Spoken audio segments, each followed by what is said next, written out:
ቅድሚያ ለሰብአዊ መብት የተባለ አገር በቀል የሰብአዊ መብት ተከራካሪ ድርጅት ዓለም አቀፉ ማህበረሰብ በትግራይ የተካሄደ ነው ባለው አስገዳጅ ወታደራዊ ምልመላን እንዲያወግዝና እንዲያስቆም ጥሪ ያቀረበ። በደቡብ ኢትዮጵያ ህዝቦች ክልል በቡርጂና ጌዲዮ ዞኖች ምርጫ ሲያጭበረብሩ ተደርሶባቸዋል የተባሉ የምርጫ አስፈጻሚና አንድ መራጭ ከ6 እስከ 10 ወር እስራት ተቀጡ።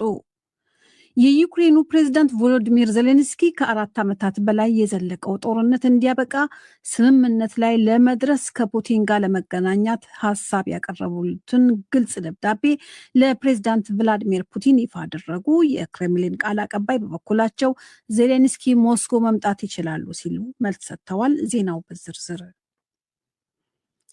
ቅድሚያ ለሰብአዊ መብት የተባለ አገር በቀል የሰብአዊ መብት ተከራካሪ ድርጅት ዓለም አቀፉ ማህበረሰብ በትግራይ የተካሄደ ነው ባለው አስገዳጅ ወታደራዊ ምልመላን እንዲያወግዝና እንዲያስቆም ጥሪ ያቀረበ።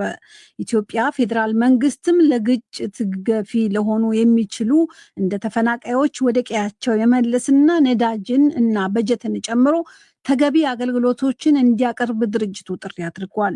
የህወሓት ቃል አቀባይ ግን የድርጅቱን የምርመራ ዘገባ ውሸት ሲሉ አጣጥለውታል።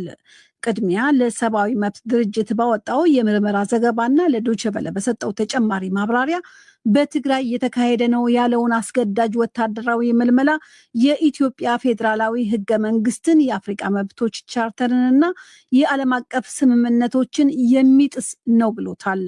ቅድሚያ ለሰብአዊ መብቶች በጽሁፍ ባሰራጨው የምርመራ ዘገባ በትግራይ የተካሄደ ነው ያለውን አስገዳጅ ወታደራዊ ምልመላ እንዲቆም፣ ለዚሁ ተግባር በየትምህርት ቤቱና ወታደራዊ ካምፖች የተሰበሰቡ ወጣቶች በአስቸኳይ እንዲለቀቁ ሲል ጠይቋል።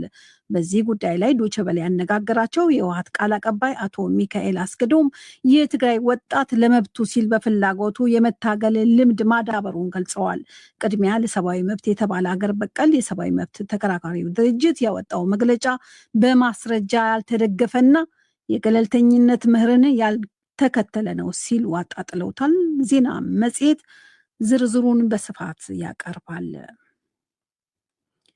በደቡብ ኢትዮጵያ ህዝቦች ክልል በቡርጂና ጌዲዮ ዞኖች ምርጫ ሲያጭበረብሩ ተደርሶባቸዋል የተባሉ የምርጫ አስፈጻሚና መራጭ ከ6 እስከ 10 ወር በሚደርስ እስራት ተቀጡ።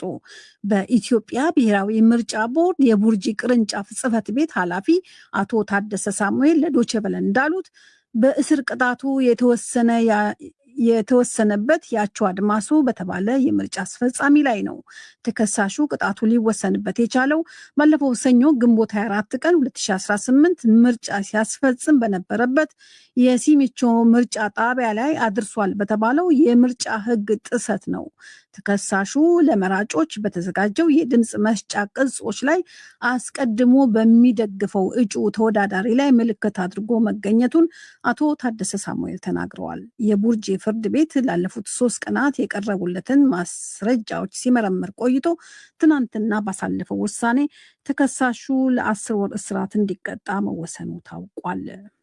አንድ ምርጫ ጣቢያ ድንገት ሱፐርቫይዝ በምናደርግበት ሰዓት ድምፅ መስጫ ወረቀት ላይ ቲክ ወይም ምልክት ተደርጎበት አገኘንና አሽገን ለምርጫ ቦርድ ቀጥታ ላይ ሪፖርት አደረግን። አስቀድሞ ምልክት የተደረገበት ገና ለመራጮች ሳይሰጥ ተመርጦ ነበር። በቃ ምርጫ ቦርድ ሪፖርቱን ከኛ ተቀብሎ ውሳኔ ለእኛ ተሰጥቶ እንዲቆይ ምላሽ ለእኛ ሰጡን። ከዛ በኋላ በነጋታው ቡርጂ ዞን ፖሊስ ጽሕፈት ቤት ጥፋተኛ የተባለውን ቡድን ስራ ዋለ።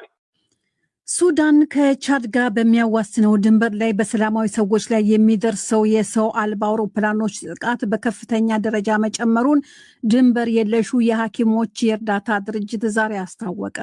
ከግንቦት ወር መጀመሪያ ጀምሮ በምዕራባዊዋ የድንበር ከተማ ቲና እና አካባቢዋ በቀን እስከ 6 የሚደርሱ የድሮን ጥቃቶች ነበሩ ሲል የጀርመኑ የዜና አገልግሎት ዲፒኤ የሐኪሞቹን ድርጅት ጠቅሶ ዘግቧል። የረድኤት ድርጅቱ ባለፉት 5 ሳምንታት ውስጥ በድሮኖች ጥቃት ጉዳት የደረሰባቸው 116 ሴቶችና ህጻናትን ማከም መቻሉንም ገልጿል። ድርጅቱ በተለይ ግንቦት 24 ሱዳን ቤቲና ውስጥ ባለ ገበያ በሚገኝ ብዙ ህዝብ በነበረበት ቡና ቤት ውስጥ አስከፊ ጥቃት መፈጸሙን አስታውቋል። በጥቃቱ ቢያንስ የ3 ሰዎች ህይወት ሲያልፍ 35 ሰላማዊ ሰዎች ቆስለዋል።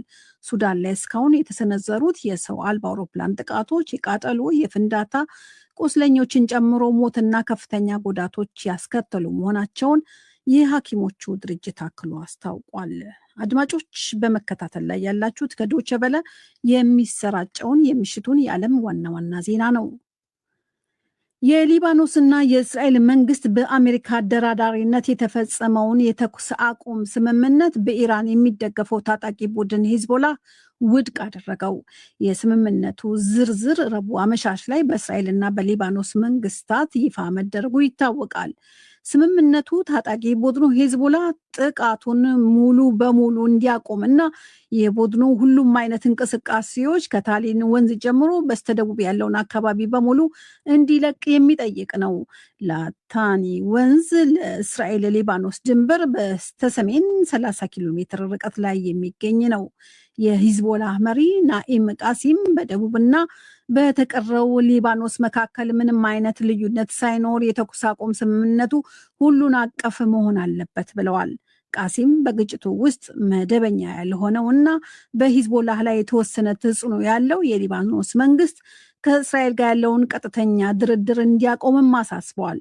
የእስራኤል መከላከያ ሚኒስትር እስራኤል ካተስ በበኩላቸው የእስራኤል ወታደሮች በደቡብ ሊባኖስ ድንበር አቅራቢያ እንደሚቆዩና የሊባኖስ ዜጎች የኖሩበት በነበረው ደቡባዊ ሀገሪቱ ክፍል ወደ ቤታቸው እንዲመለሱ እንደማይፈቅዱ ተናግረዋል። የዩክሬኑ ፕሬዝደንት ቮሎዲሚር ዜሌንስኪ ከ4 ዓመታት በላይ የዘለቀው ጦርነት እንዲያበቃ ስምምነት ላይ ለመድረስ ከፑቲን ጋር ለመገናኘት ሀሳብ ያቀረቡበትን ግልጽ ደብዳቤ ለፕሬዝደንት ቭላዲሚር ፑቲን ትናንት ሐሙስ ይፋ አድርገዋል። ዜሌንስኪ ለፑቲን ይፋ ባደረጉት ግልጽ ደብዳቤ አብዛኞቹ ሩሲያውያን ዩክሬን ላይ በሚደርሰው የሚሳይል እና የድሮኖች ጥቃት ደክሟቸዋል፣ በሀገሪቱ የተከሰተውም የዋጋ ንረትና በነዳጅ እጥረት ችግር ተወጥረዋል። ስለዚህም ሩሲያውያን ለሰላም ዝግጁ ናቸው ብለዋል። ዜሌንስኪ እንደ መጀመሪያ እርምጃ በግንባር ላይ የሚካሄደው ጦርነት እንዲቆምና የተኩስ አቁም ስምምነት እንዲፈጸም ሀሳብ አቅርበዋል። የክሬምሊን ቃል አቀባይ ዲሚትሪ ፔስኮቭ ለፑቲን የቀረበውን ግልጽ ደብዳቤ እስካሁን አላየሁትም ሲሉ አስተያየት ሰጥተዋል። የሰላም ድርድር ከፈለገ ዜሌንስኪ ወደ ሞስኮ ሊመጣ ይችላል ሲሉ ፔስኮቭ ለዜሌንስኪ መልስ አክለዋል። የዩክሬን በሰው አልባ አውሮፕላኖች ጦር ግንባር ላይ በስፋት በማጥቃት ሩሲያ ወደ ምስራቃዊ ዩክሬን የምታደርገውን እንቅስቃሴ በአብዛኛው ማስቆሟ ተመልክቷል። በሌላ በኩል ሩሲያ ከቅርብ ሳምንታት ወዲህ በደርዘን የሚቆጠሩ ዩክሬናውያንን የገደለውን የረጅም ርቀት የሚሳይልና ሰው አልባ አውሮፕላኖች ጥቃቶችን አጠናክራ መቀጠሏ ይታወቃል። አሜሪካ በሶሻሊዝም በምትመራው ኪዩባ ላይ ተጨማሪ ማዕቀብ አሳረፈች። የፕሬዚዳንት ዶናልድ ትራምፕ አስተዳደር በመሪው ሚጌል ዲያዝ ካኔል ቤተሰብ አባላትና በተለያዩ የኩባ መንግስት ድርጅቶች ላይ ማዕቀብ ጥሏል። የዩናይትድ ስቴትስ የገንዘብ ሚኒስቴር እንደገለጸው የ66 ዓመቱ ዲያዝ ካኔል የእገዳ ዝርዝር ውስጥ ገብተዋል። እርምጃው ንብረት ማቀዝቀዝና ከአሜሪካ አካላት ጋር የንግድ ግንኙነትን የሚያግድ ይሆናል። ትራምፕ በኪዩባ ላይ እነዚህን የመሳሰሉ የቅጣት እርምጃዎችና ነዳጅ ወደ ኪዩባ እንዳይገባ ማገዳቸው በሀገሪቱ ውስጥ ያለውን የፖለቲካና የኢኮኖሚ ሁኔታን ለመቀየርና ለውጥ ለማምጣት ማስገደድ ነው ተብሏል። በመጨረሻም ዜና እረፍት ከ1990 እስከ 1995 ዓመተ ምህረት ድረስ አዲስ አበባን በከንቲባነት የመሩት አምባሳደር አሊ አብዶ ከዚህ ዓለም በሞት ተለዩ። አምባሳደር አሊ ባደረባቸው ሕመም ምክንያት በሕክምና ሲረዱ ቆይተው ሌሊቱን ማረፋቸውን የአዲስ አበባ የእስልምና ጉዳዮች ከፍተኛ ምክር ቤት መግለጹ ተመልክቷል። የአቶ አሊ አብዶ የቀብር ስነስርዓት በዛሬው ዕለት ዳሊቲ አካባቢ በሚገኘው የሙስሊሞች የቀብር ቦታ ቤተሰቦቻቸው፣ ወዳጆቻቸው፣ ዘመዶቻቸውና የመንግስት የስራ ኃላፊዎች በተገኙበት መፈጸሙን የአገር ውስጥ መገናኛ ብዙሃን ዘግበዋል። አምባሳደር አሊ አብዶ አዲስ አበባን ያስተዳደሩ 27ኛው ከንቲባ ነበሩ።